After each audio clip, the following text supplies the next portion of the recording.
We'll turn our attention now to troops of Operation HADIN KAI that have repelled the midnight attack on the military base in Borno State. The troops also launched a counter-offensive that killed 16 ISWAP fighters, disrupted the logistics and rescued kidnapped civilians. Midnight attack fails as OPHK troops launch crushing counter-offensive, rescue victims in Borno. Some minutes to midnight on 5th February 2026, the quiet around Forward Operating Base Auno in Borno State was broken. Gunfire, movement in the dark, shadows advancing. ISWAP terrorists had launched an attack, hoping to catch troops of Sector 1, Joint Task Force, Northeast, Operation HADIN KAI, off guard. But this time, the surprise they planned did not go their way. The soldiers were ready. With disciplined firepower and tactical precision, the troops repelled the assault. The attackers were forced back. The base held firm. Now, pause for a moment and imagine that scene. Auno, located along a critical axis in Borno State, is not just another military post. It sits along a major route linking communities. It represents presence. It represents resistance. So when gunfire erupts close to midnight, tension spreads quickly. Not only inside the base, but across neighboring communities where families sleep lightly, aware of the region's history. Who were involved? On one side, ISWAP terrorists attempting to breach a military installation. On the other, troops of Sector 1 under Operation HADIN KAI, a joint task force mandated to dismantle terrorist networks across the Northeast. What happened? The terrorists attempted an attack. It failed. How? Instead of stopping at defense, OPHK troops turned defense into opportunity. Now, at this point, many would expect a brief calm after such an attack. But 4 days later, on 9 February 2026, the troops made a decisive move. They went after the attackers. In synergy with the Civilian Joint Task Force, CJTF, troops launched a bold counter-offensive along the Komala axis in Konduga local government area. Let us look at this clearly. This was not random pursuit. This was calculated follow-through. Security operations often hinge on momentum. When attackers retreat, they are vulnerable, disorganized, low on supplies, and attempting to regroup. The troops advanced along the Komala axis, pushing toward the Gidan Kaji area. The terrain there is typical of parts of Borno. Stretches of semi-arid land, scattered shrubs, dusty tracks, and pockets of bush that can conceal movement. Now imagine the movement. Military vehicles navigating rough paths, troops scanning horizons, CJTF members who know the terrain intimately, guiding and supporting. There is tension in such pursuits. Retreating terrorists may plant improvised explosive devices. They may ambush from behind trees or abandoned huts. But this time, the engagement favored the advancing force. Troops engaged the retreating terrorists up to the Gidan Kaji axis. 16 terrorists were neutralized. Scores fled in disarray, many reportedly with severe injuries. 16 lives lost in the ranks of a group that has terrorized communities for years. And here is an important question. What does neutralizing 16 fighters mean in the larger context? It means operational cells are weakened. It means commanders must scramble to reorganize. It means planned attacks may be delayed or abandoned. It means pressure is working. But beyond the immediate clash, something else happened. Troops recovered more than 20 bicycles. Now, someone might ask, bicycles? Yes.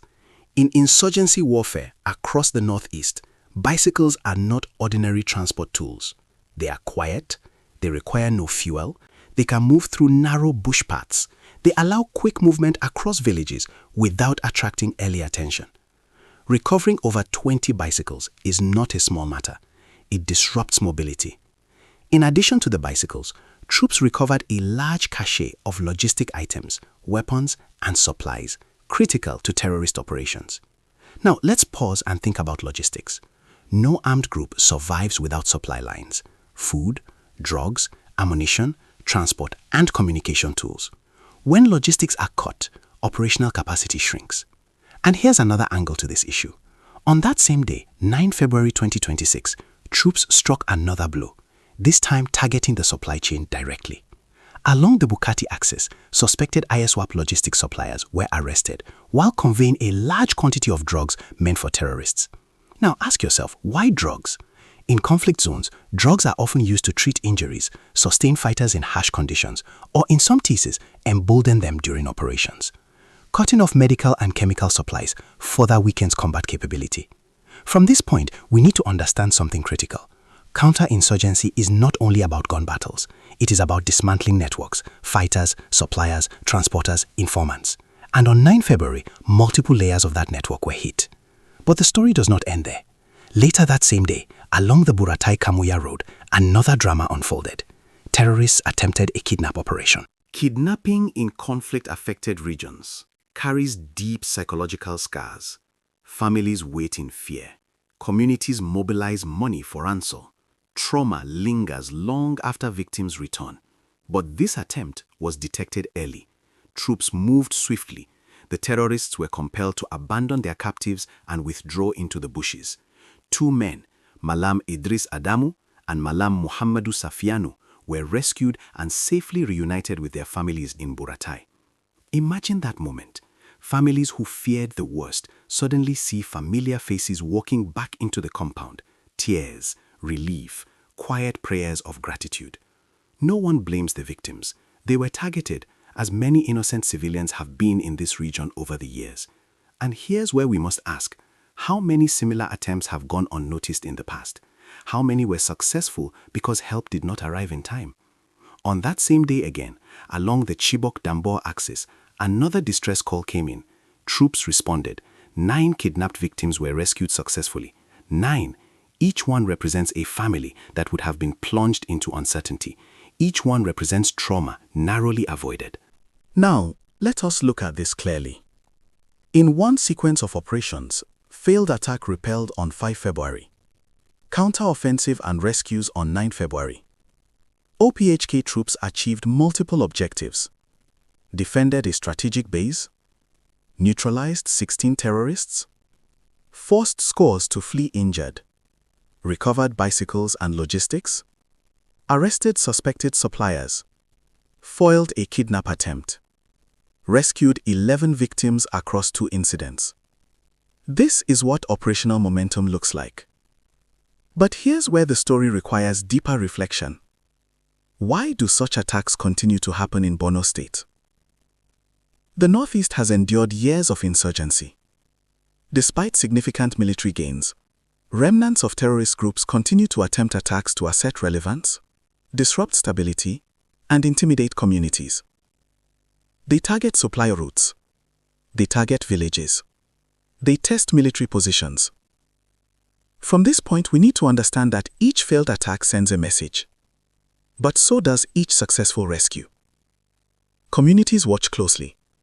When a base stands firm, confidence rises.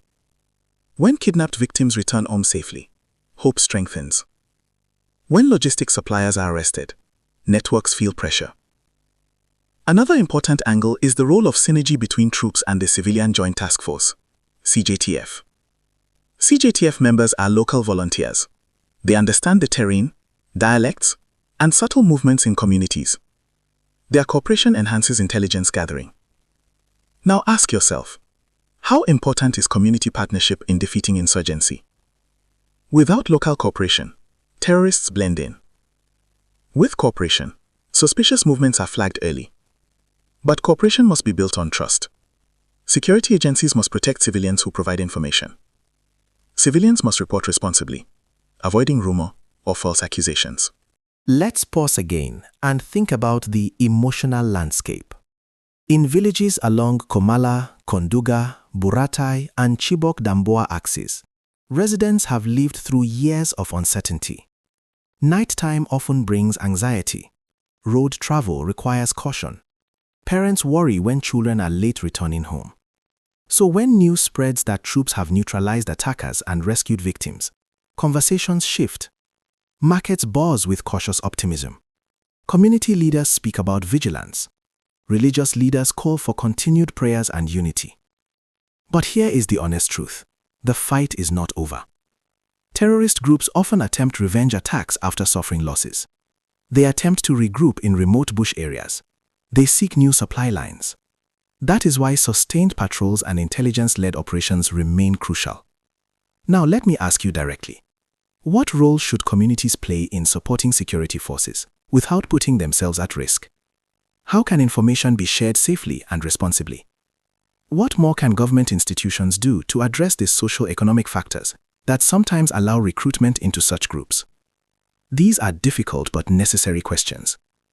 Security experts often argue that counterinsurgency must combine military pressure with development initiatives, schools, healthcare, employment, infrastructure. When young people see opportunity, recruitment pipelines weaken. When communities feel protected, cooperation improves.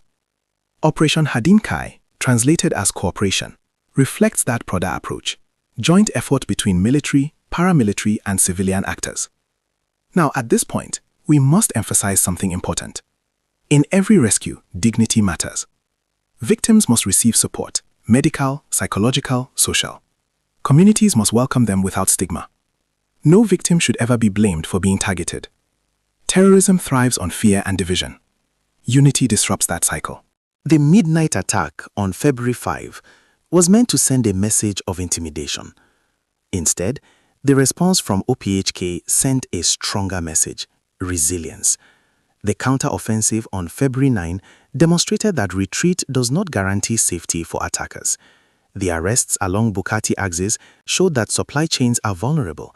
The rescues along Buratai-Kamuya and Chibok-Damboa axis reminded communities that security forces remain alert. But let's look at this clearly one more time. Sustainable peace requires more than military victories. It requires continued intelligence sharing, responsible community engagement, economic rebuilding, education access, rehabilitation efforts where appropriate, regional cooperation across borders. As dust settles along the Komala axis and rescued victims return home, one thing becomes clear: vigilance must continue. The Northeast has come a long way from the darkest years of insurgency. Markets have reopened, schools function in many areas, roads are busier, but security is not automatic. It is built daily, it is protected nightly, it is strengthened through cooperation. So as we reflect on these events between February 5 and February 9, 2026, we recognize bravery and coordination on the part of OPHK troops and CJTF members. We recognize relief in families reunited. We acknowledge that threats remain, and we ask ourselves, how can every stakeholder contribute to lasting stability? Security agencies must sustain professionalism and precision. Communities must remain alert but calm. Information must be verified before spreading. Young people must be empowered with alternatives to violence. Because at the end of the day, defeating insurgency is not only about neutralizing fighters. It is about protecting lives. It is about restoring dignity. It is about ensuring that when midnight comes in Auno or Buratai or along the Chibok-Damboa road, families can sleep without fear. That is the goal, and the work continues.